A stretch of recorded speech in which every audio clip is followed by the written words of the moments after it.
أعوذ بالله من الشيطان الرجيم بسم الله الرحمن الرحيم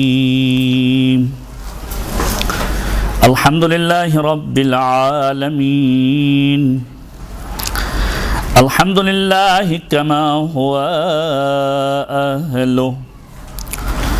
الحمد لله من أول الدنيا إلى فنائها ومن الآخرة إلى بقائها الصلاة والسلام على أشرف الأنبياء والمرسلين سيدنا ونبينا أبي القاسم محمد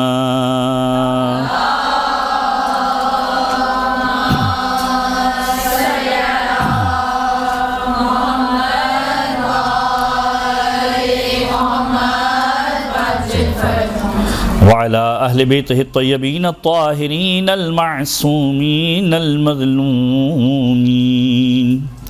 أما بعد فقد قال الله تعالى في القرآن بسم الله الرحمن الرحيم أتى أمر الله فلا تستعجلوا سبحانه وتعالى أما يشركون صلوات على محمد وآل محمد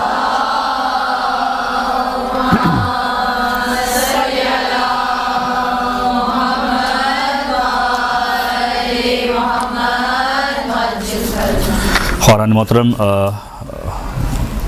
آج جس موضوع کو رکھا گیا ہے قرآن کریم کے عنوان سے، اور گزشتہ بھی جو ہماری گفتگو ایک مرتبہ ہوئی تھی قرآن کریم کے اعتبار سے اسی سے جوڑتے ہوئے ایک خاص سورے کو آج فوکس کرنے کی کوشش کریں گے، جس کے اندر پروردگار عالم نے مختلف مفاہیم اور موضوعات کو ڈسکس کیا ہے، اور بہت انٹرسٹنگ یہ سورہ ہے فوائد کے اعتبار سے بھی اور معصومین کی روایت کے اعتبار سے بے شمار چیزیں اس سورے کے بارے میں تعلیم دی گئی ہیں۔ خود قرآن اپنے آپ کو ہم سب کو قرآن کریم سے جوڑے رکھنا ہے، اور گزشتہ بھی یہ گفتگو جب قرآن کریم کی ہوئی تھی تو ہم نے اس میں قرآن کے بارے میں مختلف روایت کا تذکرہ کیا تھا۔ ابتدا قرآن کے اعتبار سے ہی امیر کائنات کے چند جملوں سے کریں گے، اور اس کے بعد پھر انشاءاللہ سورہ مبارکہ نحل قرآن مجید کا 16 سورہ ہے، 16واں سورہ ہے، اس کے اوپر ہم انشاءاللہ ڈسکس کریں گے اور اس کے مختلف موضوعات کو ڈسکس کرنے کی کوشش کریں گے کہ آیتوں کے ذیل کے اندر ہی کچھ باتیں جو ہماری روٹین لائف کے ساتھ بھی اور خود ہمارے عقائد کے ساتھ بھی مربوط ہے ان کو ہم آپ کے ساتھ ڈسکس کر سکیں۔ امیر کائنات کا خطبہ ہے، خطبہ نمبر 176، جس کے اندر امیر کائنات نے قرآن کے فضائل اور بدعتوں کی ممانعت کے بارے میں تذکرہ کیا ہے۔ اس میں قرآن کریم کے بارے میں کچھ جملے امیر کائنات نے بیان فرمائے ہیں۔ ان جملوں کا سہارا لیتے ہوئے اپنی گفتگو کا آغاز کریں گے کہ امیر کائنات سے انداز سے ارشاد فرماتے ہیں کہ انتفعوا ببیان اللہ، پروردگار عالم کے بیان یعنی قرآن کریم کے ذریعے سے فائدہ اٹھاؤ۔ قرآن خدا کا بیان ہے، خدا کا کلام ہے، اس سے فائدہ اٹھاؤ اور اس کے مواعظ سے نصیحت حاصل کرو، اس کی نصیحت کو قبول کرو،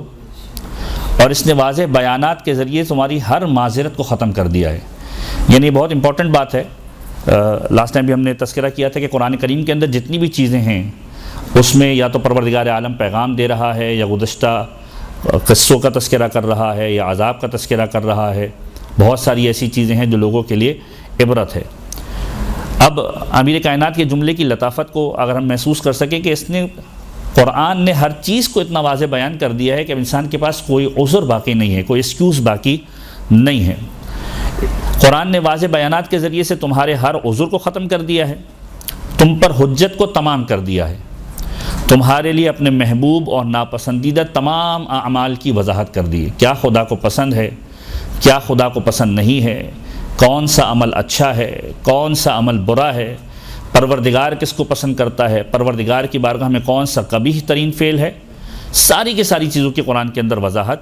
کر دی گئی۔ بے شمار مثالیں آپ لے سکتے ہیں، عقائد کے اعتبار سے شرک کی مثال لے لیں، اعمال کے اعتبار سے ریا اور دیگر بے شمار مثالیں آپ کے ذہنوں کے اندر اس عنوان سے آ سکتی ہیں۔ پھر فرمایا کہ پروردگار عالم نے وضاحت کیوں کر دی؟ تاکہ تم ایک قسم کا اتباع کرو اور دوسری سے اجتناب کرو، یعنی جو خدا کو پسند ہے اس کو اپنی زندگی کے اندر لے کر آؤ، اور جو خدا کو پسند نہیں ہے اس سے اجتناب کرو۔ اور پھر فرمایا کہ دیکھو رسول اکرم یہ فرما کر گئے کہ جنت ناگواریوں میں گھیر دی گئی ہے، جہنم کو خواہشات کے گھیرے میں ڈال دیا گیا ہے۔ بہت ہی خوبصورت جملہ ہے کہ جنت جو ہے وہ آسانی سے ملنے والی نہیں ہے۔ ایسا نہیں ہے کہ انسان یہ سوچے کہ جنت بہت آسانی سے مل جائے گی، ایفرٹ کرنی پڑے گی، حلال و حرام کا خیال رکھنا پڑے گا، حلال کو انجام دینا پڑے گا، حرام سے بچنا پڑے گا۔ بعض اوقات انسان کسی عمل کو اچھا نہیں سمجھ رہا لیکن خدا اسے اچھا سمجھ رہا ہے، لہذا اسے اس عمل کو انجام دینا ہے۔ ناگوار گزر رہا ہے صبح اٹھنا، ناگوار گزر رہا ہے رات کو اٹھ کر عبادت کرنا، تو بظاہر ناگواریوں کے اندر گھیر دی گئی ہے جنت۔ جنت چاہتے ہو تو پھر اپنے نفس کو مارنا پڑے گا، ان اعمال کی طرف متوجہ ہونا پڑے گا۔ اور جہنم کو کہاں ڈالا ہے؟ خواہشات کے گھیرے میں ڈال دیا ہے۔ اگر خواہشات کے گھیرے کے اندر الجھے رہو گے تو پھر جہنم کا راستہ تمہارے لیے کھلا ہوا ہے۔ اب اس کے بعد قرآن کریم کے بارے میں مولا اس انداز سے ارشاد فرماتے ہیں کہ یاد رکھو یہ قرآن وہ نصیحت کرنے والا ہے جو دھوکہ نہیں دیتا۔ یعنی دنیا کے اندر کتنے ایسے نصیحت کرنے والے ہیں کہ جن کی نصیحتیں دھوکہ دے دیتی ہیں، یہ قرآن وہ ناصح ہے، نصیحت کرنے والا ہے جو دھوکہ نہیں دیتا، وہ ہادی ہے جو گمراہ نہیں کرتا۔ یعنی کتنے ایسے ہدایت کرنے والے معاشرے کے اندر موجود ہوں گے جو ہدایت کے نام پر ہدایت کی ذمہ داری کہتے ہوئے کہ ہم ہدایت کر رہے ہیں، لوگوں کی اصلاح کر رہے ہیں، روشن خیالی کے نام پر، مختلف چیزوں کے نام پر لوگوں کے درمیان موجود ہوں گے کہ ہم لوگوں کو سمجھا رہے ہیں، ان کو مشورہ دے رہے ہیں، ان کی اصلاح کر رہے ہیں، لیکن در حقیقت گمراہی کے اندر لے کر جا رہے ہوں گے۔ لیکن قرآن وہ ہادی ہے کہ جو گمراہ نہیں کرتا، وہ نصیحت کرنے والا ہے جو دھوکہ نہیں دیتا، وہ ہادی ہے جو گمراہ نہیں کرتا، وہ بیان کرنے والا ہے جو غلط بیانی سے کام لینے والا نہیں ہے۔ انسان جب اپنی کسی بھی خواہش کو دوسرے کے سامنے بیان کرتا ہے، اس کے پیچھے کوئی نہ کوئی مقصد ہوتا ہے۔ انسان جب کوئی بات کسی کو سمجھانا چاہتا ہے، اس کے پیچھے ایگزیجریشن بھی بعض اوقات ہوتی ہے۔ بعض اوقات خود خطابت کے اندر لوگ جب کسی چیز کو پیش کرنا چاہتے ہیں تو اس کے پیچھے بہت ساری مفروضے اور کہانیاں بھی ہوتی ہیں، اور بعض اوقات وہ کہانیاں ایسی ہوتی ہیں کہ جن کا سر و پا نہیں ہوتا، جن کا اصلاً کوئی وجود نہیں ہوتا۔ لیکن قرآن وہ ہے جو کبھی غلط بیانی سے کام لینے والا نہیں ہے، جو ہوا ہے وہی بیان کرتا ہے، اور جو ہونے والا ہے اس کے بارے میں بھی متوجہ کرتا ہے۔ تو قرآن وہ بیان کرنے والا ہے جو غلط بیانی سے کام نہیں لیتا۔ کوئی شخص، اب یہ بہت ہی خوبصورت جملہ امیر کائنات کا ہے کہ انسان کیوں کر قرآن کے قریب آئے۔ بعض اوقات انسان جو ہے وہ متوجہ نہیں ہوتا قرآن کریم کی طرف، اور سوچتا ہے کہ میں پڑھوں گا تو کیا فائدہ ہوگا۔ بے شمار فائدے ہیں، یعنی یہ چیزیں تو بہرحال آپ لوگ سنتے رہتے ہیں، آپ کے مطالعے کے اندر بھی ہیں کہ قرآن کریم کہ جب ایک مرتبہ درود پڑھیے محمد والے محمد پر۔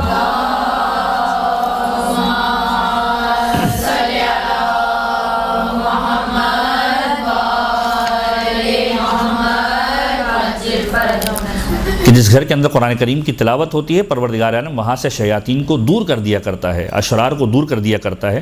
تو یہ تو اپنے اپنے بینیفٹس ہیں قرآن کریم کے، لیکن ایک اور رخ جو امیر کائنات دکھلانا چاہ رہے ہیں کہ کوئی شخص اس کے پاس نہیں بیٹھتا، یعنی قرآن کے پاس نہیں بیٹھتا، قرآن کو نہیں پڑھتا، مگر یہ کہ جب اس کے پاس سے اٹھتا ہے تو ہدایت میں اضافہ کر کے اٹھتا ہے۔ یعنی انسان قرآن کریم کو کھولے، تلاوت کرے، ایسا ممکن نہیں ہے کہ اس کے ذہن کے اندر کوئی ایک نیا خیال، کوئی نیا ہدایت کا راستہ نہ آئے، ایسا ممکن نہیں ہے۔ جو شخص قرآن کریم کے پاس بیٹھے گا، قرآن کریم سے استفادہ حاصل کرنے کی کوشش کرے گا، جب اٹھتا ہے تو ہدایت میں اضافہ کر لیتا ہے، یا اگر ہدایت میں اضافہ نہیں ہوتا تو کم سے کم گمراہی میں اس کی کمی ہو جاتی ہے۔ یعنی دونوں ایفیکٹس ہیں، اگر راہ ہدایت پر موجود ہے تو پروردگار عالم مزید ہدایت میں اضافہ کرتا ہے، اور اگر گمراہ ہے تو اس کی گمراہی کے اندر جو ہے وہ کمی ہو جاتی ہے۔ اس کے بعد مولا فرماتے ہیں کہ یاد رکھو قرآن کے بعد کوئی کسی کا محتاج نہیں ہو سکتا۔ قرآن کریم کے کتنے ایسے سورے ہیں کہ جن کے ایفیکٹس جو انشاءاللہ شاید اگلے جمعے کو ہمارا موضوع بنے، قرآن کے سوروں کے خواص۔ ہم بہت سارے سوروں کی تلاوت کرتے ہیں، ہماری روٹین لائف کے اندر بہت سارے سورے ہماری زندگی کے اندر موجود ہیں۔ ائمہ نے ان سورہ مبارک کے بارے میں کیا بیان فرمایا ہے؟ تو قرآن کے بعد کوئی کسی کا محتاج نہیں ہو سکتا۔ ایسے ایسے سورہ علماء ریکمنڈ کرتے ہیں کہ انسان ان کی تلاوت کرے، خود آپ کے ذہنوں کے اندر محفوظ ہے۔ سورہ مبارکہ یاسین، سورہ مبارکہ رحمان، سورہ مبارکہ واقعہ،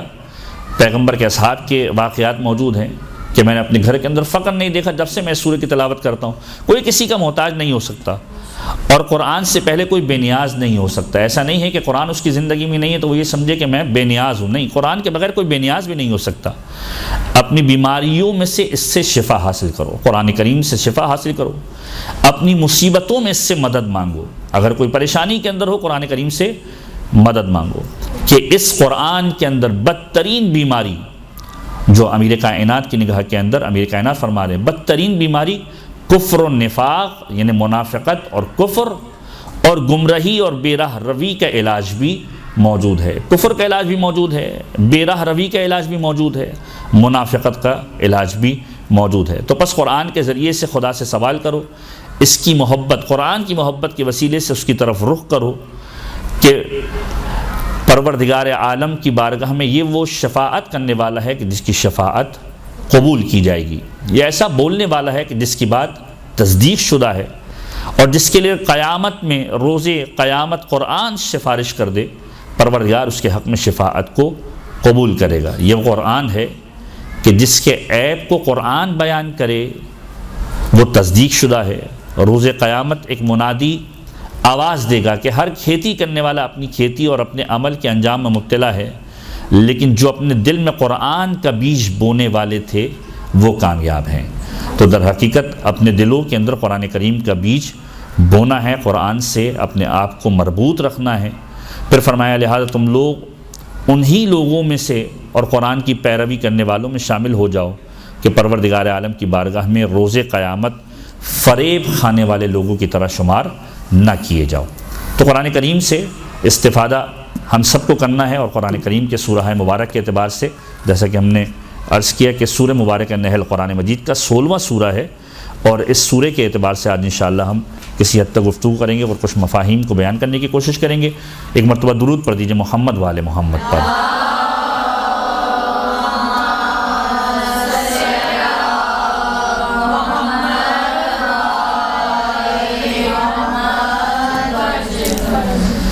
اب اس سورہ کے بارے میں امام کی روایت کا ایک جملہ صادق آل محمد امام جعفر صادق علیہ الصلوۃ والسلام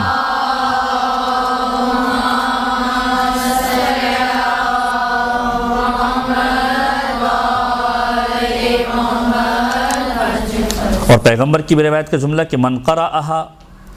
لم یحاسبہ اللہ تعالی بالنعم التي انعمها علیہ فی دار الدنیا، کہ جو شخص اس سورہ کی تلاوت کرے گا پروردگار عالم اس دنیا کے اندر جو سے نعمتیں عطا کی گئی ہیں، بخشی کی گئی ہیں، جو نعمتیں وہ یوز کر رہا ہے، پروردگار ان نعمتوں کا حساب نہیں لے گا۔ اور پھر اس انداز سے بھی روایت کے جملے ملتے ہیں کہ معصوم کا جملہ ہے کہ پروردگار عالم نہ فقط یہ اجر عطا کرے گا کہ اس سے نعمتوں کا حساب نہیں لے گا، بلکہ جو بہترین نعمت کسی مومن کو ملتی ہے پروردگار وہ نعمت عطا کرے گا۔ اور اگر کوئی شخص اسے مہینے میں ایک مرتبہ تلاوت کرے، پروردگار عالم اس کے تمام قرضوں کو ادا کرے گا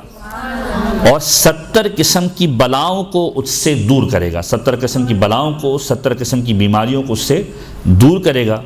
اور جس میں سے کم ترین بیماری جو ہے وہ جنون، جزام اور برس،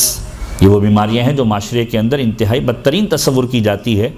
فرمایا کہ پروردگار عالم اس سے امان دے گا۔ اس سورہ مبارکہ کی تلاوت اگر مہینے میں کوئی ایک بار کرتا ہے، اور جو اس کی تلاوت کرتا ہے کانا مسکنہ فی جنت عدن، اس کا مقام یا اس کی سکونت کی جگہ، رہنے کی جگہ جنت کے اندر وہ مقام ہوگا کہ جو بہترین علاقہ ہے جنت کا، کہ جو جنت کے بالکل درمیان کے اندر موجود ہے۔ تو یہ وہ سورہ ہے کہ جس سورہ کے بارے میں ائمہ طاہرین کی روایتیں اس عنوان سے موجود ہیں کہ آفات و بلیات سے نجات اس سورہ کے اندر موجود ہے،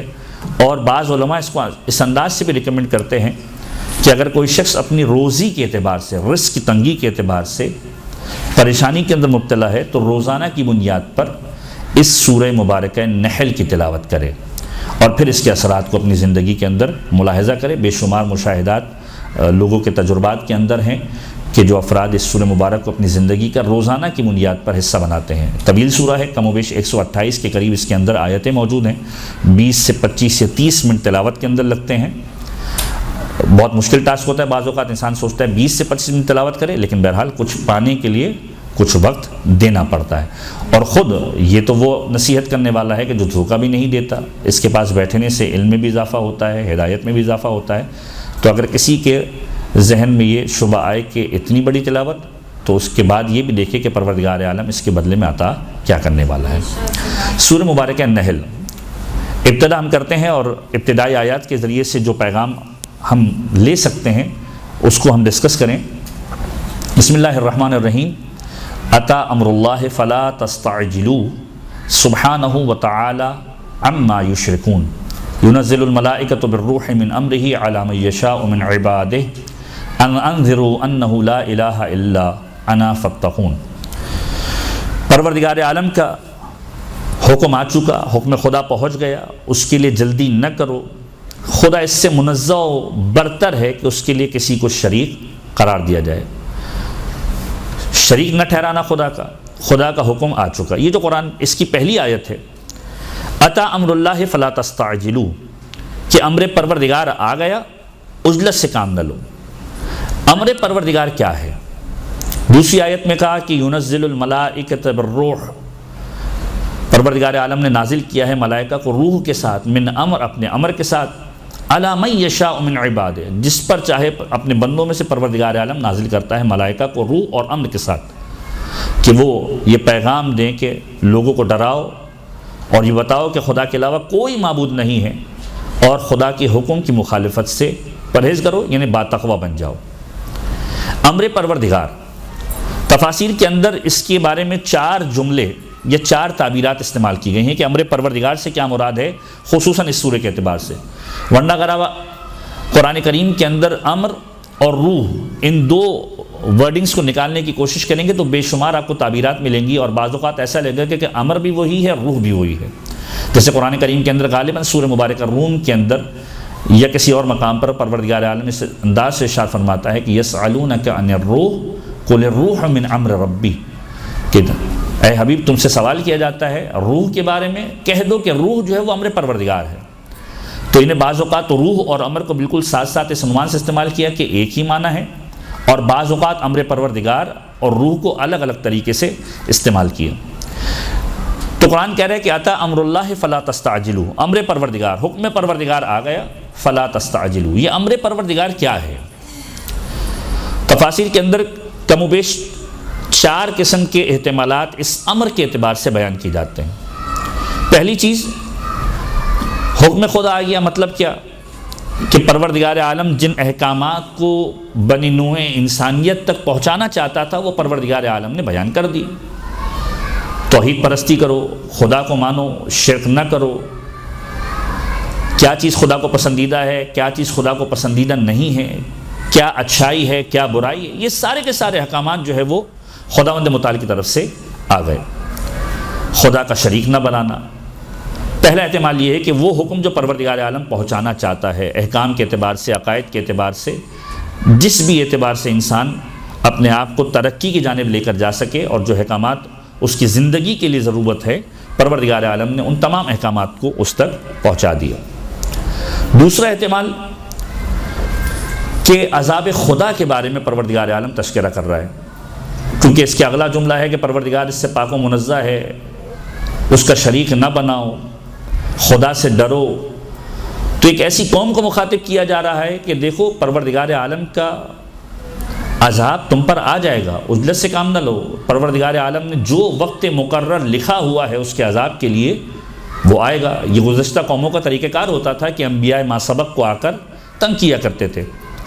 مشہور و معروف اگر مثال دی جائے حضرت نوح کی زندگی، حضرت نوح کی زندگی کے اندر 2500 سال کی زندگی جو علی المعروف بیان کی جاتی ہے، اور کئی 100 سال کی محنت، 950 سال کی تبلیغ جو بیان کی جاتی ہے، 80 جوڑے جنوں میں سے، انسانوں میں سے، پرندوں میں سے، جانوروں میں سے ایمان لے کر آئے۔ جب حضرت نوح کشتی تعمیر کر رہے تھے تو کشتی تعمیر کرتے ہوئے بے شمار لوگ آ کر حضرت نوح سے یہ سوال کیا کرتے تھے، گویا چڑھایا کرتے تھے، تمسخر کیا کرتے تھے کہ اے نوح عذاب کب آنے والا ہے؟ اتنے سال گزر گئے، 10 سال ہو گئے، 20 سال ہو گئے، 70 سال ہو گئے، 80 سال ہو گئے، 100 سال ہو گئے، تو عجلت سے کام نہ لو۔ پروردگار عالم نے جب اس کا وقت مقرر معین کیا ہے، عذاب اس وقت آئے گا۔ حالانکہ اس جملے کے اندر جو لطافت ہے، عطا امر اللہ، عطا جو ہے وہ فعل ماضی ہے، لیکن جب جڑ کر کلام کے اندر استعمال ہوتا ہے تو یہ مستقبل کا معنی دیتا ہے کہ پروردگار عالم کا عذاب آنے والا ہے یا پروردگار عالم کا عذاب آ جائے گا۔ عجلت سے کام نہ لو، خدا نے جب لکھا ہوا ہے اس وقت آ جائے گا۔ تو پہلا احتمال امر پروردگار سے مراد وہ حکم جو پروردگار پہنچانا چاہتا ہے۔ دوسرا احتمال کہ وہ عذاب کہ جو پروردگار عالم کی طرف سے آنے والا ہے گناہگاروں کے لیے، جن لوگوں نے گناہ انجام دیے، جن لوگوں نے خدا کا شریک بنایا، جن لوگوں نے کفر اختیار کیا، ان کو مخاطب کر کے کہا جا رہا ہے کہ پروردگار عالم کا عذاب آنے والا ہے اور حتمی ہے۔ یہ ایسا نہیں کہ اس میں کوئی شک و شبہ رہے، آنے والا ہے۔ جلد بازی نہ کرو، جب خدا عذاب میں لے گا تو لپیٹ کے اندر آ جاؤ۔ تیسرا احتمال، اس سے مراد قیامت ہے کہ پروردگار عالم کی قیامت جو ہے وہ آ جائے گی۔ یہ بھی سوال پیغمبر کے دور کے اندر بھی اور انبیاء کے دور کے اندر آیا کرتا تھا کہ جب پیغمبر یہ دعوت دیا کرتے تھے کہ اللہ کو مانو، رسول کی رسالت کو تسلیم کرو، اور پھر جب افکار و اعمال کو بتایا کرتے تھے اور پھر بتاتے تھے کہ نیکی پر اجر ملنے والا ہے، قیامت کے میدان میں ایسا ہونے والا ہے، تو سب سے پہلا سوال یہ ہوتا تھا کہ قیامت کب آئے گی؟ اور قرآن کریم کے اندر بے شمار مقامات پر اس انداز سے مخاطب کیا گیا ہے۔ لوگ قیامت کے بارے میں سوال کیا کرتے تھے، پروردگار عالم ارشاد فرماتا ہے کہ اس کا علم فقط پروردگار عالم کو ہے، وہ ساعت آ جائے گی۔ قیامت کے اعتبار سے مختلف سورے بھی موجود ہیں، قرآن کریم کے اندر سورہ مبارکہ قیامت موجود ہے، اور اس انداز سے بے شمار مفاہیم قیامت کے اعتبار سے ہے۔ تو تیسرا احتمال کہ قیامت کے بارے میں پروردگار عالم بتلا رہا ہے کہ قیامت اپنے مقررہ وقت پر آئے گی، عجلت سے کام نہ لو، تمہارے جلدی چاہنے سے کوئی فرق پڑنے والا نہیں ہے، خدا کا شریک نہ بنانا۔ چوتھا احتمال جو علماء بیان فرماتے ہیں، اور خصوصاً ہماری تفاسیر کے اندر علماء اس انداز سے مخاطب کر کے کہتے ہیں عطا امر اللہ فلا تستعجلوا، امر پروردگار، حکم پروردگار۔ ادھر امر پروردگار سے کیا مراد ہے؟ فرماتے ہیں ظہور امام زمانہ مراد ہے۔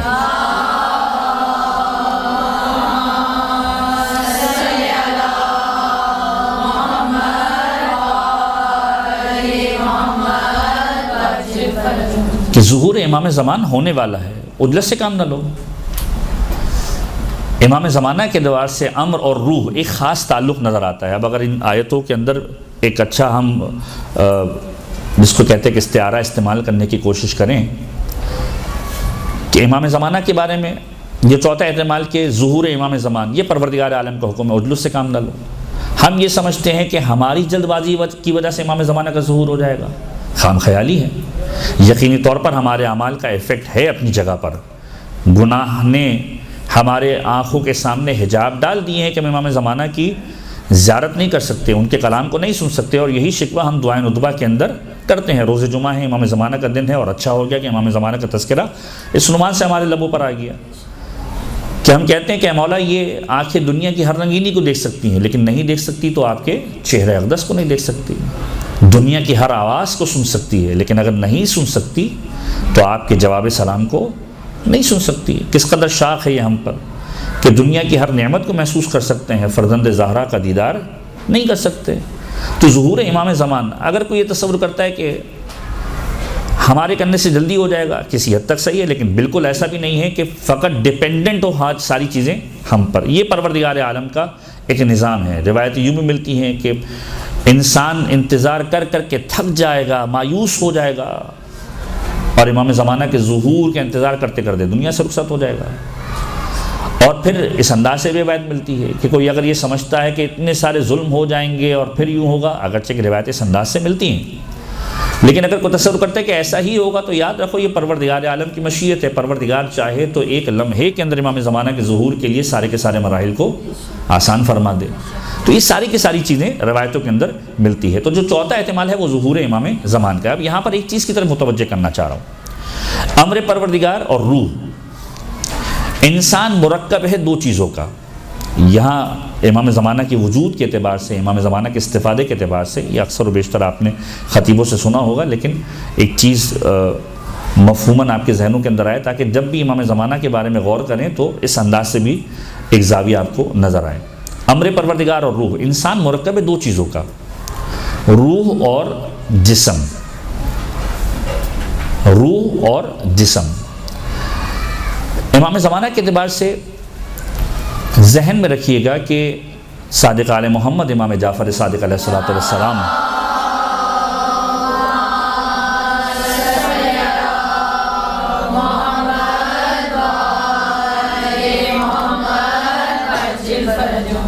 روایت کا جملہ ہے کہ جب کسی نے آ کر سوال کیا، اور مشہور روایت ہے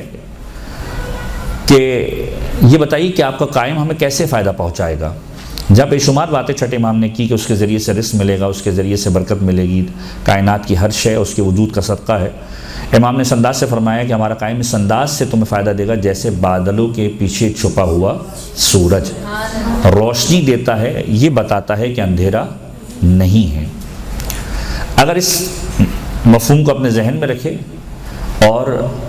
پھر جو میں بتلا رہا ہوں اس کو اپنے ذہنوں کے اندر لانے کی کوشش کریں تو اس جملے کے لطف کو محسوس کریں گے کہ سورج بادلوں کی اونٹ کے پیچھے چھپا ہوا ہے، غائب ہے، ظاہری اعتبار سے حاضر نہیں ہے۔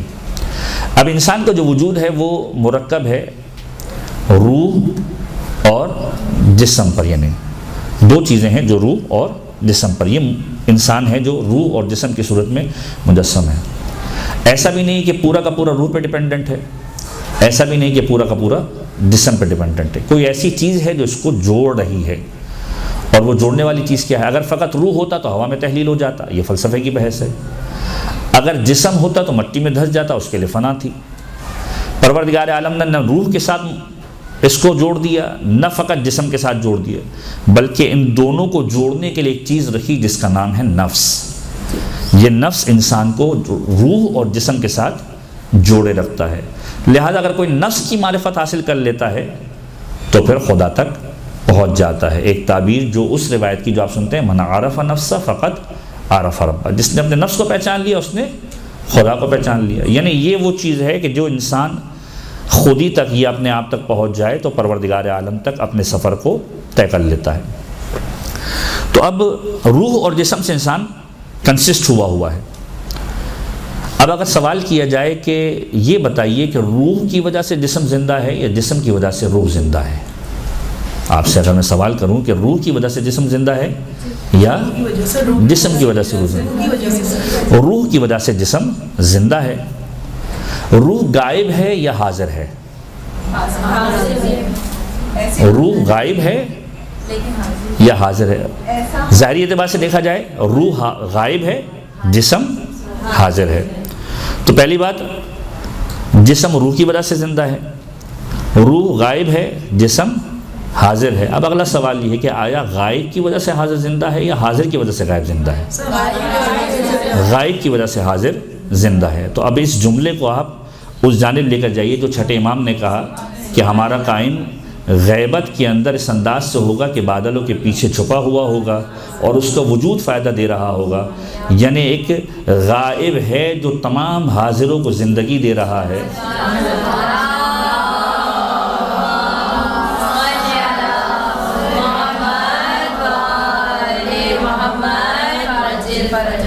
تو یہ امر پروردگار ظہور امام زمان یا امام زمان کی ذات، اس عنوان سے بھی تعبیر پیش کی جا سکتی ہے کہ ایک ایسا غائب ہے کہ جو حاضر کو زندگی دے رہا ہے، اور ہماری زندگی کے اندر امام زمانہ کی امپورٹنس یہی ہے کہ وہ ایک ایسا غائب ہے کہ جو حاضر کو زندگی دے رہا ہے، بلکہ پوری کائنات کے وجود کو زندگی دے رہا ہے کہ خود صادق آل محمد امام جعفر صادق علیہ الصلوۃ والسلام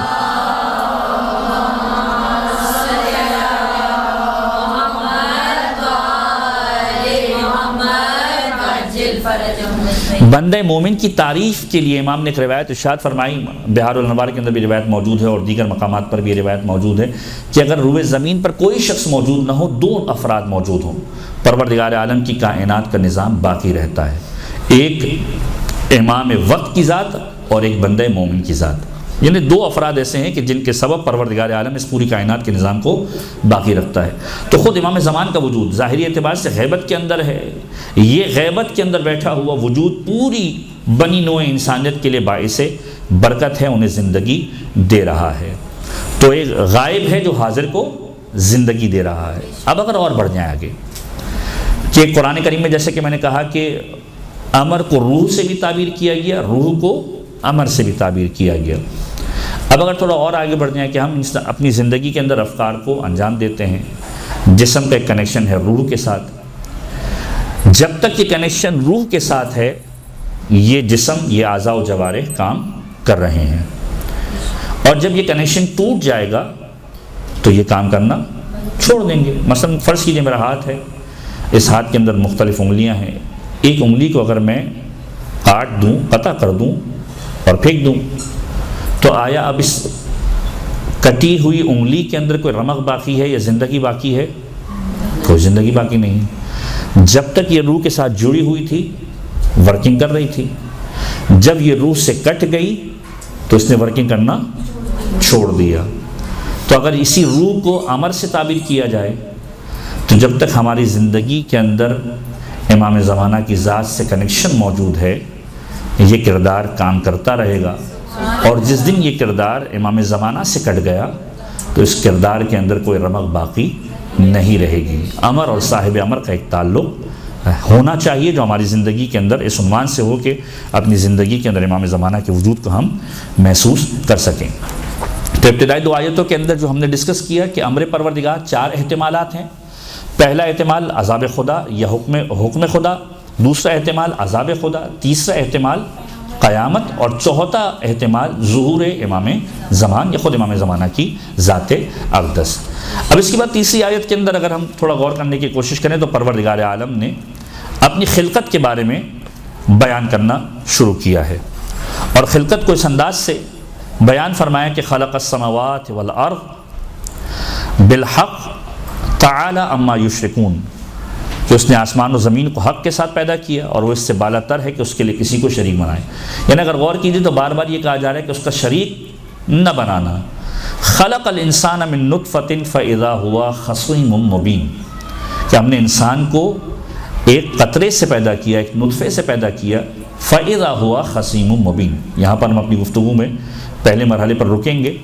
اور اس کو اس انداز سے ڈسکس کرنے کی کوشش کریں کہ پروردگار عالم نے اس قرآن کے اندر کئی مقامات پر انسان کو مخاطب کیا ہے اور اس کو اس کی حیثیت یاد دلائی ہے کہ انسان، یہ وہ انسان، یعنی ترجمہ کیا ہے اس آیت کا کہ خلق الانسان من نطفۃ، پروردگار عالم نے نطفے سے انسان کو پیدا کیا، فاذا ہوا خصیم مبین، اور جب وہ ایک مقام تک پہنچ گیا تو جھگڑالو بن گیا، خدا کے مقابلے پر آ گیا۔ انسان کی فطرت کی بھی بات کی ہے اور انسان کو اس کی حیثیت کو بھی یاد دلایا گیا کہ انسان جو بنا ہے وہ نطفے سے بنا ہے۔ امیر کائنات کا ایک پورا خطبہ کہہ لیجئے یا کچھ کلمے کہہ لیجئے نہج البلاغہ کے اندر 128 نمبر کلمات قصار کے اندر امیر کائنات نے تعجب کیا ہے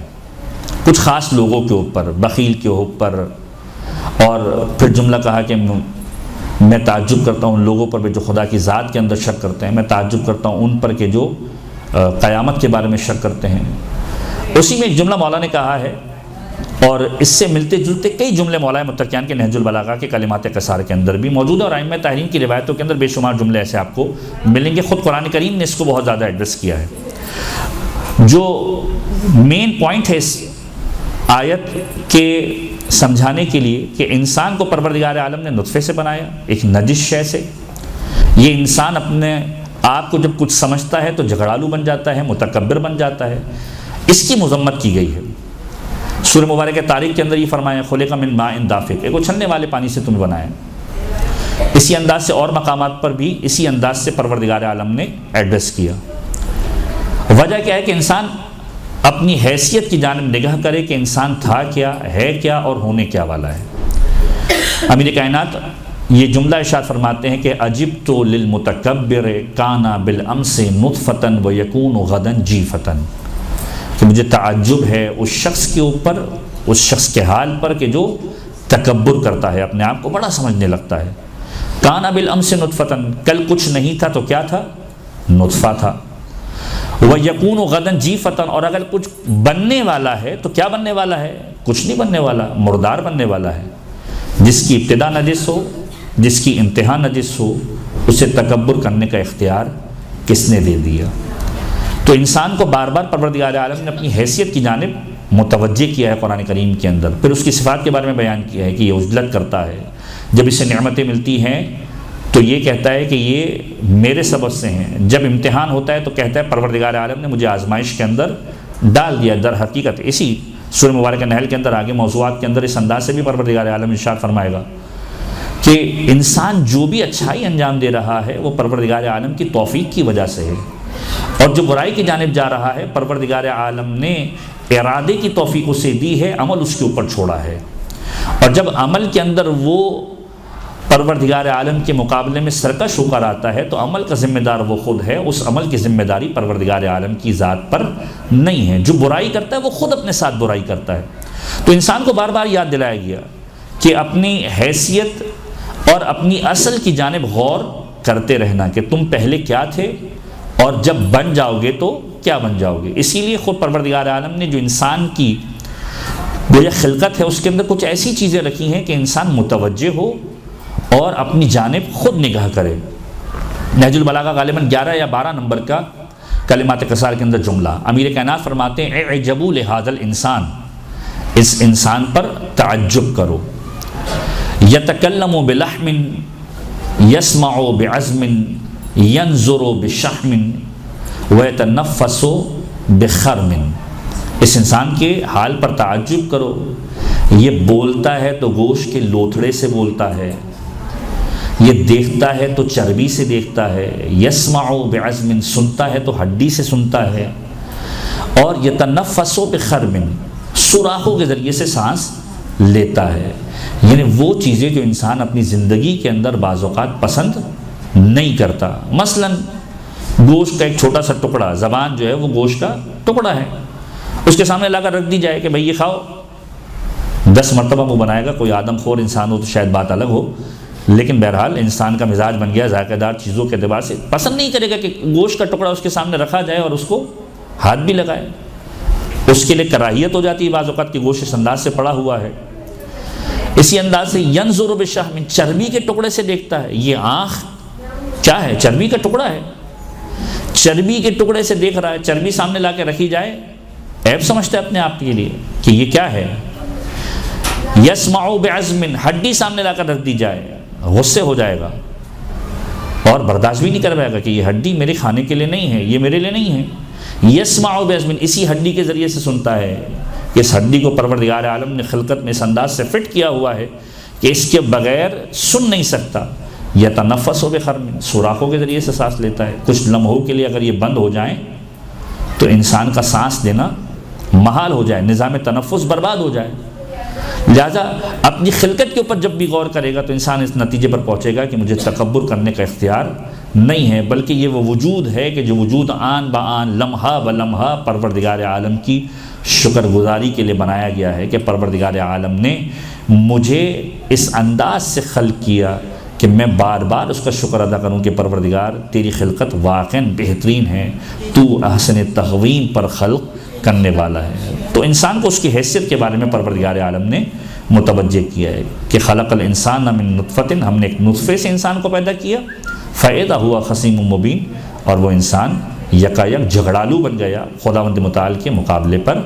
آ گیا۔ تو یہاں پر ہم پہلے مرحلے پہ اپنی اس گفتگو کو روکیں گے اور انشاءاللہ اس کے بعد پھر مزید آیتوں کو ڈسکس کرنے کی کوشش کریں گے۔ ان اللہ و ملائکتہ یصلون علی النبی یا ایھا الذین آمنوا صلوا علیہ وسلموا تسلیما۔ صلوات علی محمد۔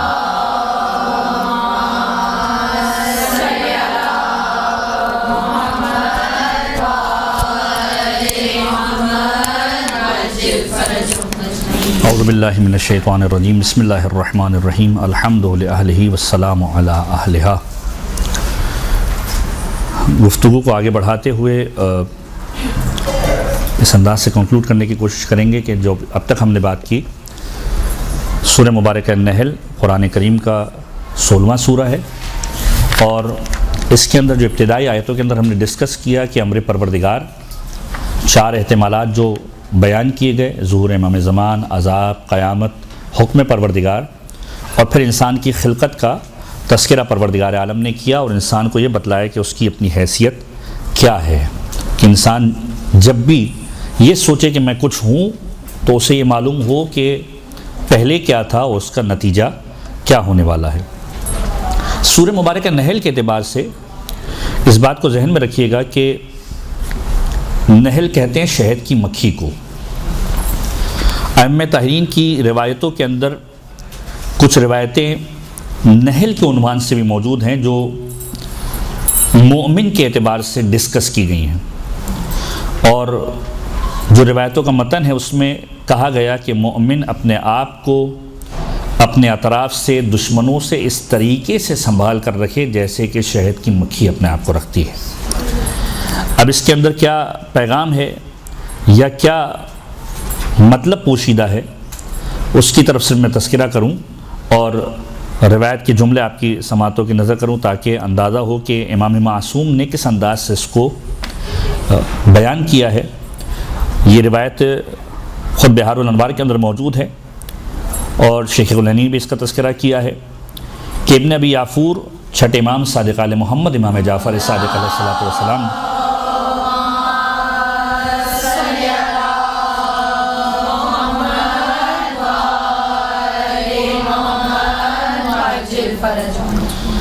کی خدمت موجود تھے اور تقیے کے موضوع کے اوپر گویا بات ہو رہی تھی،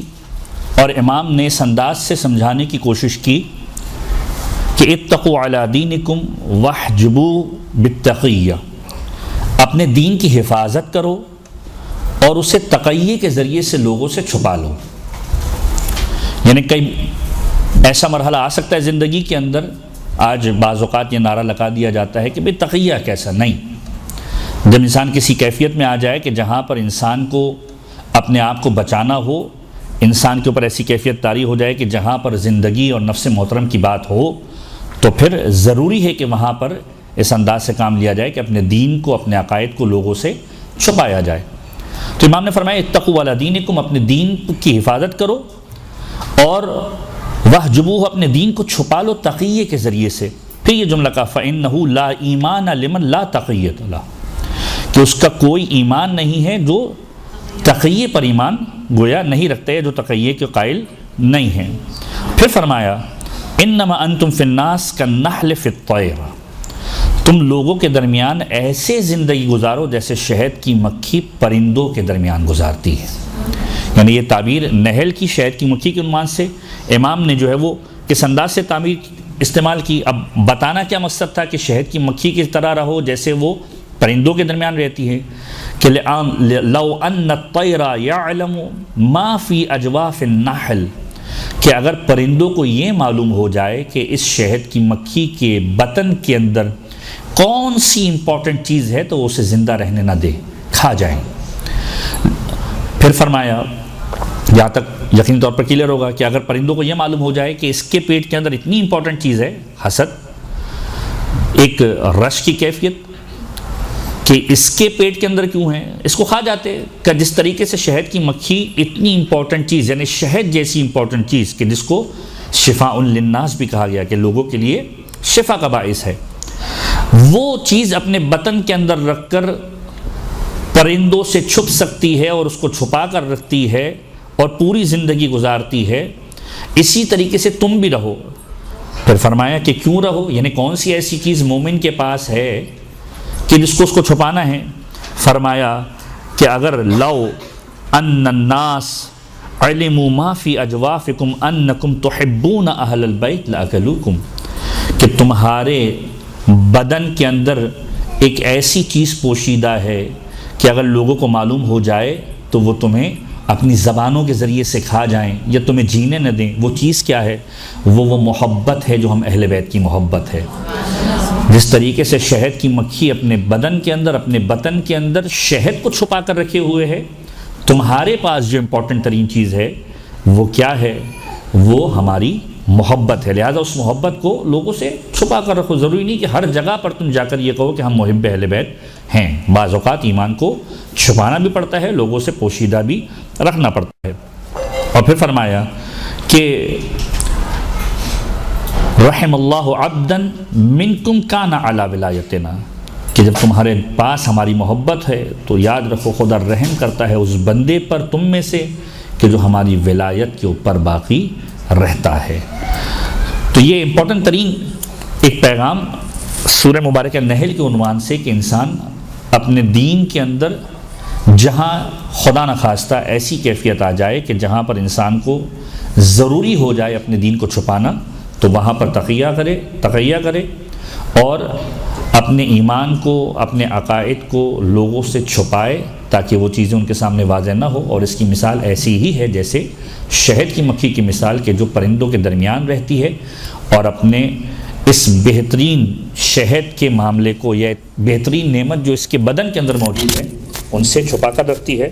اور سروائیو بھی کرتی ہے۔ اسی طریقے سے تمہارے پاس محبت اہل بیت جیسی دولت موجود ہے، تم محبت اہل بیت کو اپنے پاس ایک اثاثہ سمجھو اور جب ضرورت ہو تو پھر وہاں پر اس عقیدے کو سب سے چھپا کر رکھو۔ اب قرآن کریم کی جو اس میں سورہ مبارکہ نحل کی اگلی آیتیں ہیں، اس میں پروردگار عالم جو ہے وہ نعمات کا تذکرہ کر رہا ہے۔ اس بات کو ذہن میں رکھیے گا کہ سورہ مبارکہ نحل کے اندر پروردگار عالم نے کم و بیش 30 سے 40 ایسے موضوعات کو ڈسکس کیا ہے کہ جو غور طلب ہیں، جس کی طرف انسان جو ہے وہ متوجہ رہے کہ پروردگار عالم نے کون کون سی نعمتوں کو تذکرہ کیا ہے۔ اس سورہ کا ایک اور نام سورۃ النعم بھی تذکرہ کیا گیا ہے، اور علماء اس کو سورہ نعم کے اعتبار یعنی نعمتوں والا سورہ، کہ جس کے اندر پروردگار عالم نے خلقت کے آغاز سے لے کر انسان کی زندگی کے سارے مراحل کو ڈسکس کیا ہے۔ آسمان کی خلقت، زمین کی خلقت، جانوروں کی خلقت، جانوروں کے کیا فوائد ہیں، سمندر پروردگار عالم نے بہائے ہیں، پہاڑ زمین کے اندر گاڑے ہوئے ہیں، اسی انداز سے جب انسان کو موت آتی ہے تو اس کی کیفیت کیا ہوتی ہے، سازشیں کرنے والے جب عقیدوں کو خراب کرتے ہیں تو ان کے ساتھ کیا ہونے والا ہے، جب موت کے وقت فرشتہ روح کو قبض کرتا ہے تو کس طریقے سے مومن کا استقبال کرتا ہے، کس انداز سے دوسرے لوگوں کو ٹریٹ کیا جاتا ہے۔ پھر اس کے بعد پروردگار عالم نے سمندر کے اندر رہنے والی مخلوقات کے بارے میں ڈسکشن کیا ہے کہ ان کا کیا فائدہ ہے۔ جانور جو ہماری زندگی کے اندر ہمیں نظر آتے ہیں، بعض اوقات ایسا لگتا ہے کہ ان کا کیا فائدہ، ان ساری کی ساری چیزوں کو پروردگار عالم نے ڈسکس کیا ہے۔ اور پھر اواخر کے اندر پروردگار عالم نے ایک بہت خوبصورت موضوع اس کے اندر ڈسکس کیا ہے، گویا پوری انسانی زندگی کا جو سائیکل ہے، انسان پیدا ہوا، اس نے زندگی گزاری، بچپنے سے لے کر اواخر ایام تک زندگی گزارتا رہا، جوانی گزر گئی، بڑھاپا آ گیا، بڑھاپے کے اندر ایک ایسی کیفیت آ گئی کہ اب انسان کچھ سوچ سمجھ کے قابل نہ رہا۔ ان ساری باتوں کو پروردگار عالم نے اس کے اندر ڈسکس کیا ہے کہ جب یہ بات کی کہ انسان پیدا ہوا تو یہ کہا کہ اخرج من بطون امہاتکم لا تعلمون شیئا، کہ تمہیں ماؤں کے پیٹ سے اس انداز سے نکالا کہ تم کچھ بھی نہیں جانتے تھے، تمہارے ماں باپ کو تمہارے لیے رزق کا سبب بنایا، اور اس کے بعد پھر آہستہ آہستہ آیتوں کے اعتبار سے یہ روش بتائی کہ جب تم ادھیڑ عمری کے اندر پہنچ گئے، بزرگی کی جانب آ گئے، تو پروردگار عالم نے تمہیں اسی انداز سے واپس لوٹا دیا جو بچپنے والا عالم تھا۔ یعنی یہ بعض اوقات ہمارے یہاں محاورتاً استعمال کیا جاتا ہے کہ جب انسان انتہائی بزرگی کے عالم میں آ جاتا ہے تو بچوں جیسا ہو جاتا ہے۔ قرآن کریم نے تو باقاعدہ طور پر اس کو ایڈریس کیا ہے اس انداز سے کہ اواخر آیت کے اندر ایک آیت اس انداز سے بھی ہے کہ پروردگار عالم نے تمہیں اس انداز سے بنا دیا کہ تم ہر چیز جاننے کے باوجود اب کچھ نہیں جانتے تھے۔ علم تھا تمہیں ساری چیزوں کا، لیکن اب ایک ایسی کنڈیشن کے اندر آ گئے کہ وہ علم جاننے کے باوجود، علم رکھنے کے باوجود ایک ایسی پوزیشن کے اندر آ گئے کہ سب جاننے کے باوجود بھی کچھ نہیں جانتے۔ تو یہ ساری کی ساری چیزیں ڈسکس کی، تو اگر فہرست بنائی جائے کہ پروردگار عالم نے کون کون سی نعمتوں اور کن کن موضوعات کو اس کے اندر ڈسکس کیا ہے، تو اگر کچھ موضوعات کو ہم ترتیب دینا شروع کریں کہ پروردگار عالم نے تخلیق سماوات کے موضوع کو ڈسکس کیا ہے، زمین کی خلقت کے موضوع کو ڈسکس کیا ہے، چوپایوں کی پیدائش یعنی جانوروں کی پیدائش، ان کے پیدائش کو ڈسکس کیا ہے کہ ان کا سبب کیا ہے، پھر ان جانوروں سے جو انسان کو فائدے ہوتے ہیں، ان جانوروں کے ذریعے سے جو انسان فوائد حاصل کرتا ہے ان کو ڈسکس کیا ہے، اس سے ملنے والی مصنوعات کو ڈسکس کیا ہے۔ یعنی قرآن کریم آپ دیکھیے کہ ساری کی ساری باتوں کو پروردگار عالم نے مختلف زاویوں سے ڈسکس کیا ہے کہ انسان آج یہ سوچتا ہے کہ یہ فائدہ حاصل ہو سکتا ہے، قرآن 1400 سال پہلے کہہ کر جا چکا ہے کہ اس سے یہ فوائد حاصل ہونے والے ہیں۔ پھر جانوروں کے گوشت سے جو استفادہ، طرح طرح کے گوشت ماشاءاللہ آپ لوگ یوز کرتے ہیں، مٹن، چکن اور وٹ ایور، جانوروں کے گوشت سے استفادہ یہ بھی اس میں ڈسکس کیا ہے کہ کون سا گوشت کھائیں گے کیا کیا فائدے حاصل ہو سکتے ہیں، حتیٰ کہ سمندری مچھلیوں کے گوشت کے اعتبار سے بھی ڈسکس کیا ہے، اور اس حد تک ڈسکس کیا ہے کہ لحمن طری یا تازہ ترین گوشت کھایا کرو۔ پھر ان جانوروں کے ذریعے سے جو ان کا حسن و جمال ہے. بہت سارے لوگوں کا پیشن ہوتا ہے کہ جانوروں میں بھی خوبصورت ترین جانور پالتے ہیں, ان کو رکھتے ہیں. ان چیزوں کو ڈسکس کیا ہے. ان جانوروں کے ذریعے سے ٹرانسپورٹیشن جو ہم یوز کرتے ہیں, آج بھی کچھ علاقے ایسے ہیں حتیٰ پوری دنیا کے اندر کہ جہاں پر گاڑیوں کی رسائی ممکن نہیں ہے. ٹیکنالوجی اتنی ترقی کے باوجود اس مرحلے پر نہیں پہنچ سکی کہ وہاں پر گاڑیاں جو ہے وہ جا سکیں. مثلا بہت ہی سمپل سی مثال دوں, سیریا کے اندر ایک علاقہ ایسا تھا جہاں ہم گئے تھے, اصحاب کہف کی ایک جگہ بنی ہوئی تھی, حالانکہ وہ اردن کے بارے میں بھی ایک گمان ہے, اور وہ جگہ ایسی تھی کہ جہاں پر گاڑی جا ہی نہیں سکتی تھی. تو طریقہ کار یہ تھا کہ اب جو ہے وہ خچر پہ لوگ سوار ہوں گے اور اس کے اوپر جائیں گے, یا کسی جانور پر سوار ہوں گے وہاں پر جائیں گے. تو ٹرانسپورٹیشن کا بھی ایک میڈیم قدیم زمانے کے اندر بھی تھا, اور آج بھی صحرا کے اندر جہاں گاڑیاں نہیں چل پاتی وہاں جانوروں کے ذریعے سے انسان ٹریول کرتا ہے. تو اس چیز کو بھی پروردگار عالم نے ڈسکس کیا ہے. پھر یہ بھی بتایا کہ ہم نے تمہاری ہدایت کے لیے راستے بنائے ہوئے ہیں, تمہیں راستے دکھا دیے, اب تم خود ڈیسائیڈ کرو گے کہ تمہیں اچھائی کی طرف جانا ہے یا برائی کی طرف جانا ہے. پھر اس کے بعد آسمان سے بارشوں کا نزول, اس کے ذریعے سے پانی پینے کی دستیابی, یہ سارے کے سارے موضوعات پروردگار عالم نے ڈسکس کیے ہیں. پھر جو زراعت ہیں ان میں خصوصی طور پر 3 پھلوں کا تذکرہ قرآن کریم نے اس سورے کے اندر کیا ہے. زیتون کا تذکرہ ہے, کھجور کا تذکرہ ہے, انگور کا تذکرہ ہے. اسی طریقے سے دیگر پھلوں کے بارے میں بھی قرآن کریم میں اس میں ڈسکس کیا ہے. رات اور دن کا انسان کے لیے مسخر ہونا, سورج اور چاند ستاروں کی تسخیر, یہ ساری کی ساری چیزیں پروردگار عالم نے اس میں ڈسکس کی ہیں. پھر سمندر کے اندر مچھلیوں کا رہنا, مچھلیوں کی اقسام, ان کے کھانے کے اعتبار سے, ان کے گوشت کے اعتبار سے, سمندر کے اندر کشتیوں کا چلنا, دریاؤں اور نہروں کو پیدا کرنا, ان کے ذریعے سے راستوں کو طے کرنا, کسی ایک مقام سے دوسرے مقام تک جانا, یہ ساری کی ساری چیزیں پروردگار عالم نے اس سورے کے اندر ڈسکس کی ہیں. یہاں تک کہ اس مرحلے پر اس انداز سے بھی ڈسکس کیا کہ پروردگار عالم نے تمہارے لیے جانوروں کے پاس دودھ جیسی نعمت کو رکھا ہے, اس دودھ کے ذریعے سے اپنی زندگی کے اندر تم فائدہ حاصل کرتے ہو. اور شہد کے بارے میں ڈسکس کیا کہ جو شفا بخش ہے. پھر اسی شہد کی مکھی کے اعتبار سے پورا ایک موضوع اس عنوان سے ڈسکس ہوا کہ پروردگار عالم نے شہد کی مکھی کو حکم دیا کہ تم درختوں کے اندر اپنے گھر بناؤ اور وہاں پر جا کر رہو. اس میں توحید پروردگار یا وجود پروردگار عالم کا ایک پورا جس کو کہتے ہیں کانسیپٹ پروردگار عالم نے دیا کہ یہ شہد کی مکھی مختلف پھلوں سے ایکسٹریکٹ کرتی ہے, مختلف پھلوں کو جا کر اس سے رس لیتی ہے اور ان رسوں کو اپنی زندگی کے اندر داخل کرتی ہے, اپنے بدن کے اندر داخل کرتی ہے. یہاں تک کہ یہی شہد کی مکھی ہے کہ جس سے طرح طرح کے شہد نکلتے ہیں. شہد کے کلر مختلف ہیں, ان کے ذائقے مختلف ہیں, ان کی مٹھاس مختلف ہے. تو پیغام یہ دیا گیا کہ وہ کون ہے کہ جو شہد کی مکھی کے پیٹ کے اندر بڑھنے والے یا نشو و نما پانے والے شہد کے اندر مٹھاس کو داخل کر رہا ہے. کوئی ہے کہ جو اس کے وجود کے اندر اس کے کلر کو بھی تبدیل کر رہا ہے, وہ مصور الارحام ہے. کوئی ہے جو اس کے پیٹ کے اندر اس بڑھنے والے مادے کے اندر مٹھاس کو داخل کر رہا ہے اور اس کے اندر شفا کو رکھ رہا ہے. وجود خدا کی ایک دلیل پوری اس کے اندر موجود ہے. اور پھر انسان کی زندگی کے اعتبار سے انسان کی خلقت, انسان کی ازدواج, اولاد جیسی نعمت, پاک و پاکیزہ رزق,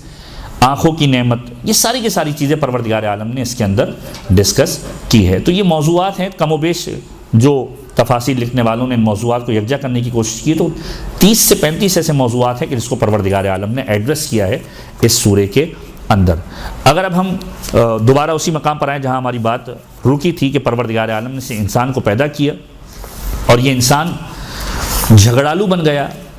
اب اس کے بعد پروردگار عالم اس انداز سے مخاطب ہو کر کہتا ہے کہ یہ انسان جو اپنی زندگی گزار رہا ہے, اس انسان کو پروردگار عالم نے کیا کیا نعمتیں دی ہیں. جو پہلی بات شروع ہوئی کہ انسان جو ہے وہ متوجہ ہو جانوروں کی طرف, جانوروں کی طرف متوجہ ہو. 5ویں آیت والانعام خلقها لکم فیہا دفء ومنافع ومنہا تأکلون.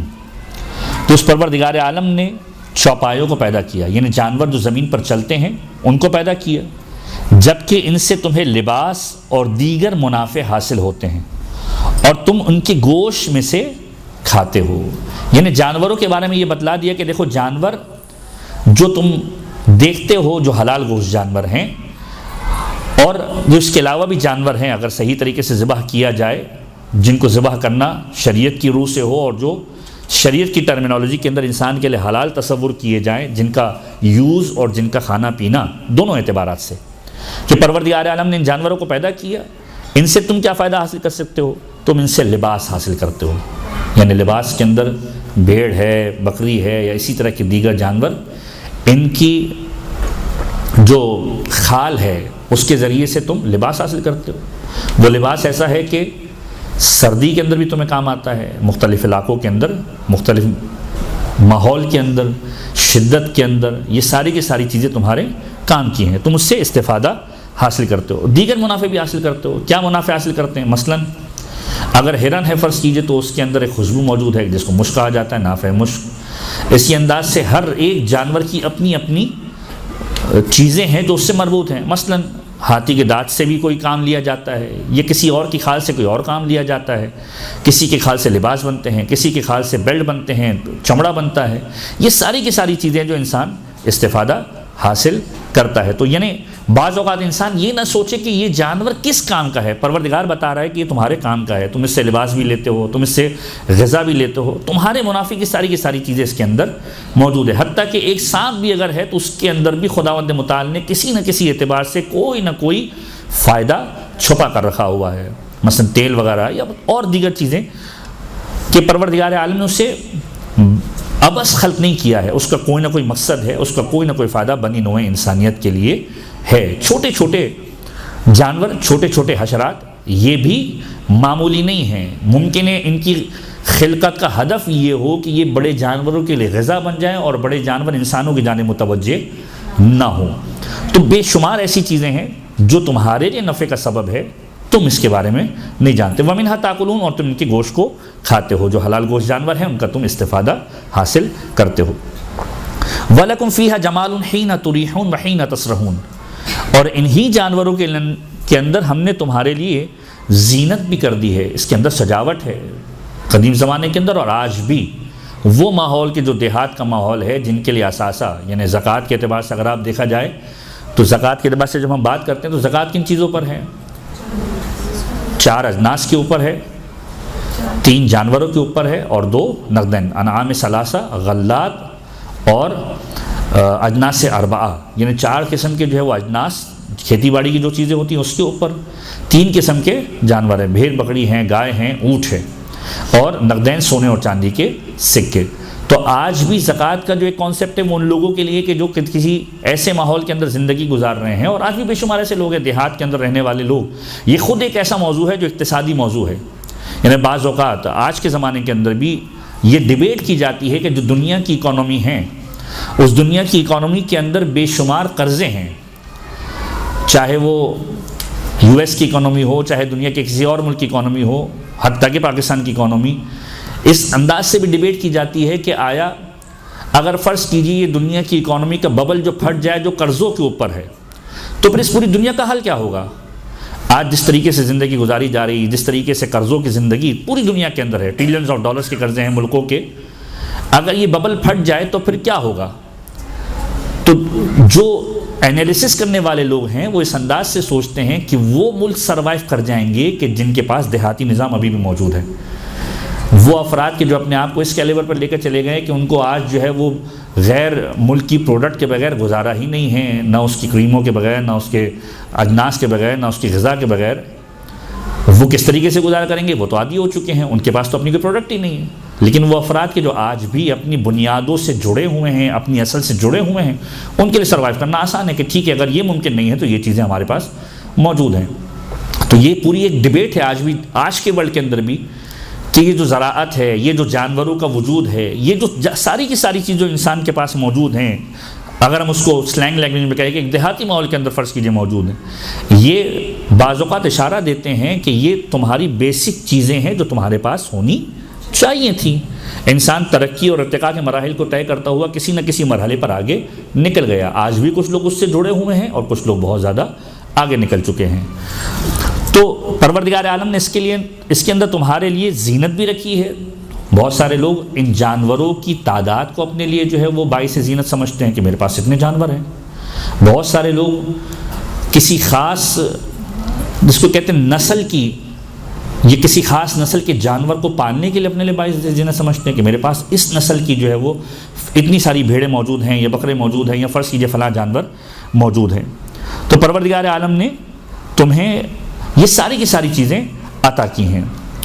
جس وقت تم انہیں اپنی آرام گاہ کی طرف لوٹاتے ہو، صبح کی جانب صحرا کی جانب بیچتے ہو، یعنی جب بکری کو چرانے کے لیے جاتے ہو، جانوروں کو چرانے کے لیے جاتے ہو، ان کو واپس لے کر آتے ہو، تو یہ ساری کی ساری چیزیں ایک اٹریکشن کا بھی باعث ہیں. پھر فرمایا کہ جو جانور ہیں ان سے اور کیا فائدہ حاصل ہوتے ہیں، یہ تمہارے کس کام میں آتے ہیں. وَلَكُمْ فِيهَا جَمَالٌ حِينَ تُرِيحُونَ وَحِينَ تَسْرَحُونَ وَتَحْمِلُ أَثْقَالَكُمْ إِلَى بَلَدٍ لَمْ تَكُونُوا بَالِغِيهِ إِلَّا بِشِقِّ الْأَنفُسِ إِنَّ رَبَّكُمْ لَرَءُوفٌ رَحِيمٌ. ان جانوروں کا کام یہ ہوتا ہے کہ یہ تمہارے لیے بھاری بوجھ اٹھا کر ایسے مقام تک لے جاتے ہیں جہاں تم بہت مشقت کے بغیر بھی نہیں پہنچ سکتے، کیونکہ تمہارا پروردگار رؤوف و رحیم ہے. پروردگار عالم نے ان جانوروں کو تمہارے لیے اس کام کے لیے بھی رکھ دیا کہ تمہارے لیے ٹرانسپورٹیشن کا کام کریں اور تمہارے لیے سامان اٹھا کر ایک جگہ سے دوسری جانب موو کریں. تو یہ انسان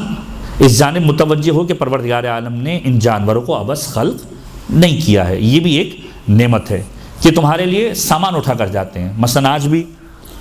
آپ دیکھتے ہیں کراچی کے ہی کچھ علاقوں کے اندر بے شمار ایسے آپ کو لوگ نظر آئیں گے کہ جو فرض کیجیے خچر یا گدا گاڑی کے اوپر سامان اٹھا کر لے کر جا رہے ہیں. یہ ایک ٹرانسپورٹیشن کا میڈیم ہے. قرآن تذکرہ کر رہا ہے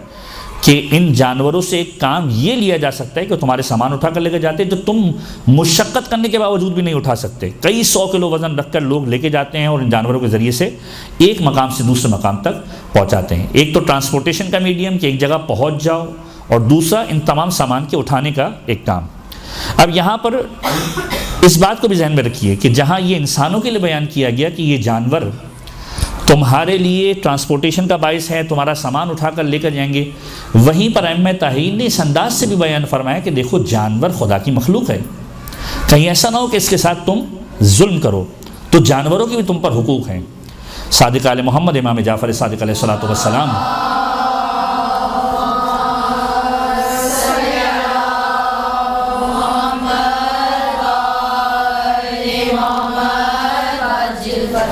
اس انداز سے بیان فرماتے ہیں کہ جب انسان کے پاس کوئی جانور موجود ہو، یعنی آپ دین مبین اسلام کی لطافت کو محسوس اس انداز سے کیجئے کہ جہاں انسانوں کو بتایا کہ تمہارے لیے جانور فائدہ مند ہے، وہاں پر جانور کے حق کو بھی بتایا.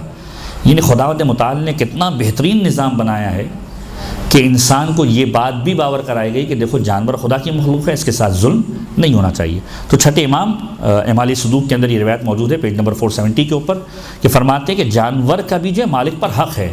اور فرمایا 7 حقوق ہیں جو مالک کو پرواہ کرنی ہے، مالک کو خیال رکھنا ہے کہ اس جانور کے ساتھ اس انداز سے پیش آیا جائے. پہلی چیز کیا ہے؟ فرمایا کہ اس کی طاقت سے زیادہ وزن نہ رکھے، جتنی اس کی کیپیسٹی ہے، جتنا سامان وہ اٹھا سکتا ہے اس سے زیادہ وزن نہ رکھے. لیکن ہمارا معاشرہ آپ لوگ دیکھتے ہیں، سوشل میڈیا کا دور ہے، بے شمار مثالیں آپ کے سامنے ہیں کہ جانور جو ہے وہ اس کے اوپر کیپیسٹی تو دور کی بات ڈبل ٹرپل اور اس سے بھی زیادہ کیپیسٹی کے اندر سامان رکھا جاتا ہے کہ یہ تو ہے ہی جانور. نہیں، فرمائے کہ مالک کا حق یہ ہے کہ اس کے اوپر اتنا سامان رکھے کہ جتنا وہ اٹھا سکتا ہو، زیادہ مشقت اس کو نہ دے.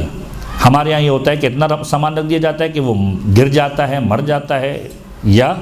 بالکل ایگزاسٹ ہو کے ختم ہو جاتا ہے، کسی کام کے قابل نہیں رہتا. فرمایا پہلا حق یہ ہے کہ اس کی طاقت سے زیادہ وزن نہ رکھے. دوسرا حق اس پر سوار ہو کر لوگوں سے بات چیت نہ کرتا رہے. یعنی انسان کو متوجہ کیا گیا کہ دیکھو تمہارا وزن اٹھا کر کھڑا ہوا ہے، اگر بات ہی کرنی ہے اتر کر بات کر لو، اس کو تھوڑا سا ریلیکسیشن دے دو. ایسا نہ ہو کہ تم بیٹھے رہو اور بیٹھے رہ کر لوگوں سے بات چیت کرتے رہو، وہ تمہارا وزن اٹھائے رکھے. یعنی اس قدر جانور کا بھی خیال دین نے بیان کیا ہے کہ انسان خیال رکھے کہ جب جانور پر سوار ہو تو پھر بات چیت زیادہ نہ کرے، سواری کے میڈیم کے لیے اس کو یوز کرے اور اس کو لے کر آگے چلا جائے. تیسری چیز فرمایا کہ جب منزل پر پہنچ جاؤ تو سب سے پہلے سواری سے وزن کو اتار لو. کہ انسان اپنی ڈیسٹینیشن پر پہنچ گیا، سامان اس کے اوپر لاد کر لے کر چلا گیا، یا خود فرض کیجیے اس کے اوپر چلا گیا، تو ڈیسٹینیشن کے اوپر اپنی منزل پر پہنچنے کے بعد اس پر خامخواہ سوار ہو کر نہ بیٹھا رہے، یا سامان اس پر ڈال کر نہ بیٹھا رہے، بلکہ جب پہنچ گیا تو سب سے پہلا کام یہ کرے کہ اس سے وزن کو اتار دے، تاکہ اس وزن سے اس کی جان خلاصی ہو جائے۔ یعنی کس قدر خیال ہے کہ ایک انسان، جانور اگر اس کے پاس موجود ہے تو اس جانور کا بھی حق ہے کہ اس کو ایک تو اتنا زیادہ وزن نہ ڈالا جائے، اس کا خیال رکھا جائے، اور جب منزل پر پہنچ جائے تو اس کو بے جا وزن اٹھانے کی زحمت نہ دی جائے۔ اور اگر آپ دیکھیں ان حقوق کے بارے میں بھی شریعت نے ایڈریس کیا ہے۔ اگر آپ کے ذہنوں کے اندر محفوظ ہو، ایک روایت اکثر پڑھی جاتی ہے اور جو ہمارے عقیدے کے اعتبار سے رحمت للعالمین، یقینی طور پر ایسا ہو نہیں سکتا کہ ختمی مرتبت احمد مجتبی محمد مصطفیٰ صلی اللہ علیہ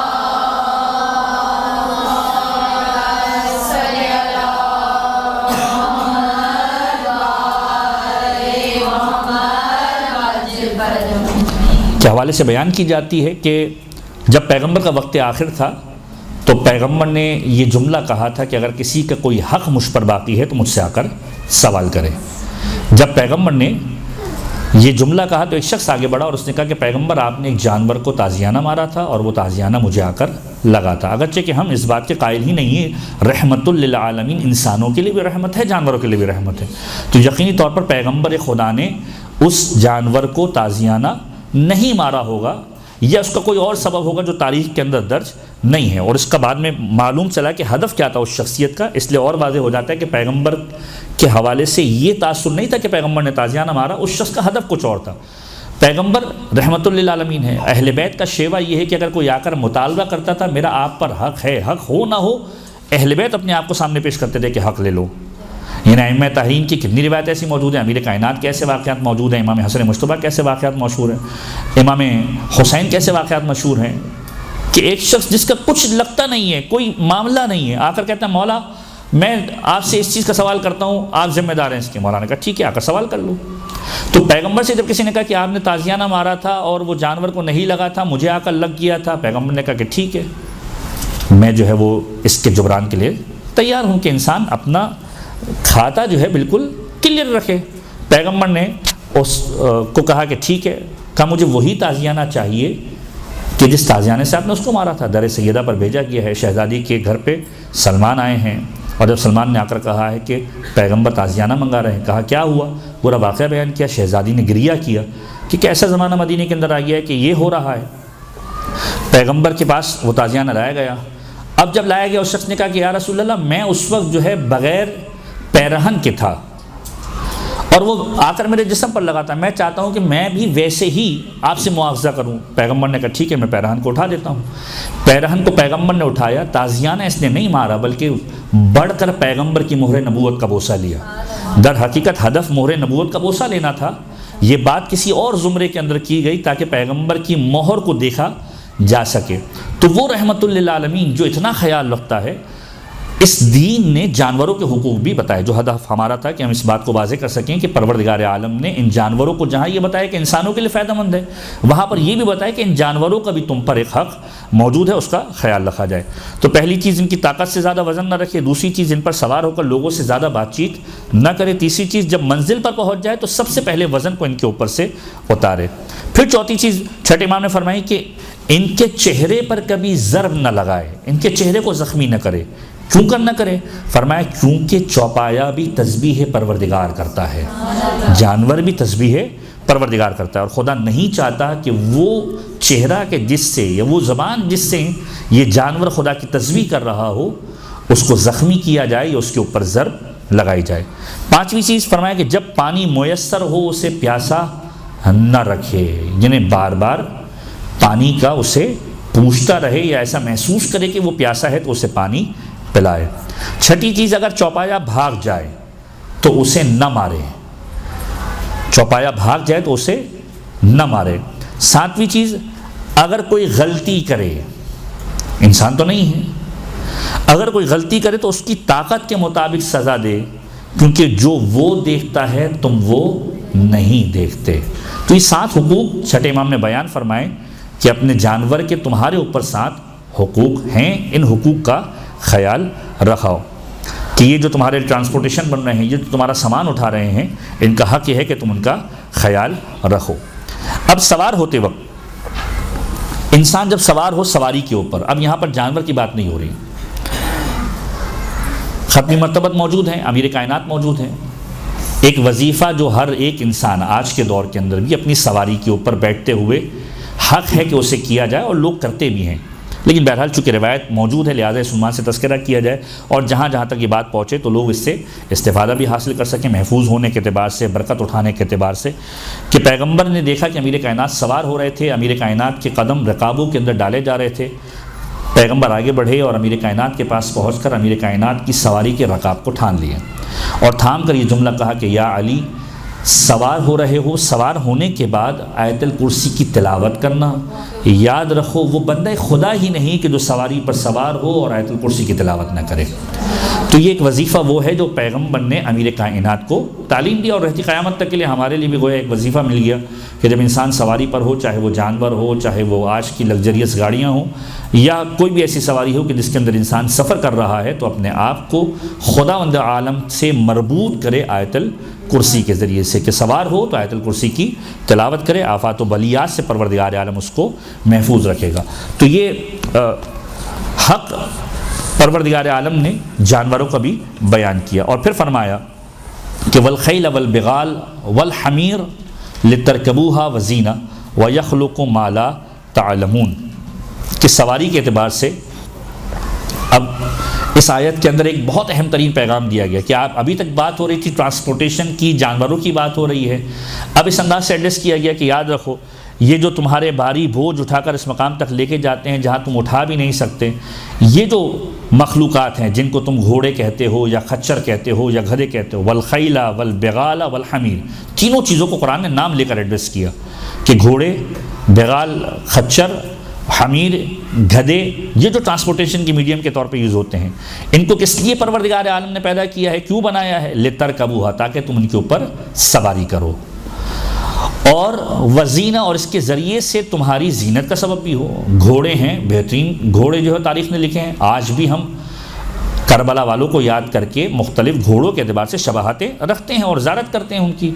ہر معصوم کے اعتبار سے ان کا ایک خاص جانور ہوا کرتا تھا۔ خود امیر کائنات کے اعتبار سے تذکرے ملتے ہیں، سید الشہداء کے اعتبار سے تذکرے ملتے ہیں، سید الشہداء کے خانوادے کے اعتبار سے تذکرے ملتے ہیں، اور اس عنوان سے بھی ملتا ہے کہ ایسے ایسے گھوڑے تھے کہ جن کا عرب کے اندر کوئی مثیل نہیں تھا، ان سے مقابلہ کرنے والا بھی کوئی نہیں تھا، یہ تمہارے لیے زینت بھی ہیں۔ اب نقل و حمل کے کیا یہی ذریعے تھے؟ اب پروردگار کہتا ہے وَيَخْلُقُ مَا لَا تَعْلَمُونَ، اور خدا نے نقل و حمل کے لیے، ٹرانسپورٹیشن کے لیے ایسے ایسے ذرائع پیدا کر دے گا، ایسے ایسے ذرائع پیدا کر دی ہے کہ جو تم جانتے بھی نہیں ہے، یعنی رہتی قیامت تک ٹرانسپورٹیشن کے لیے اگر کوئی بھی چیز آئے گی تو وہ اس آیت کا مصداق ہے وَيَخْلُقُ مَا لَا تَعْلَمُونَ، کہ خدا ایسی چیزیں خلق کرے گا کہ جن کے بارے میں تم علم بھی نہیں رکھتے، کہ ملٹی سیکنڈز کے اندر، کچھ گھنٹوں کے اندر کئی سو میل، کئی کلومیٹرز کا فاصلہ طے ہو جائے گا، انسان ایک مقام سے دوسرے مقام تک پہنچ جائے گا۔ کہاں وہ دور کہ جس کے اندر انسان گھوڑے پر، خچر پر، گدھے پر سوار ہو کر ایک مقام سے دوسرے مقام پر جاتا تھا، اور یہ آج کا دور کہ جس کے اندر بہت تیز گاڑیوں کے اندر، ہوائی جہاز کے اندر، راکٹ کے اندر، اور نہ جانے کیا کیا الا ماشاء اللہ مزید کتنی چیزیں آنے والی ہیں جو انسان نہیں جانتا۔ یہ ساری کی ساری چیزیں ٹرانسپورٹیشن کی وہ ہیں جو پروردگار عالم اس قرآن کی آیت کے اندر کہہ رہا ہے کہ وَيَخْلُقُ مَا تَعْلَمُونَ، ایسی چیزیں خلق کرے گا کہ جو تم جانتے بھی نہیں ہو۔ پروردگار عالم کی بارگاہ میں ہم سب دعا کرتے ہیں کہ پروردگار ہم سب کو مفاہیم قرآن پر عمل کرنے کی توفیق عنایت فرمائیں، ان کو سمجھ کر ان پر عمل کرنے کی توفیق عنایت فرمائیں، اپنی زندگی کے اندر قرآن کو داخل کرنے کی، قرآن پر عمل کرنے کی ہم سب کو توفیق عنایت فرمائیں، اپنے آپ کو قرآن سے جوڑا رکھنے کی توفیق عنایت فرمائیں، زمانے کے امام کے ظہور کے اندر تعدیل فرمائیں، ہم سب کو پروردگار عالم امام زمانہ کا حامی و ناصر فرمائیں۔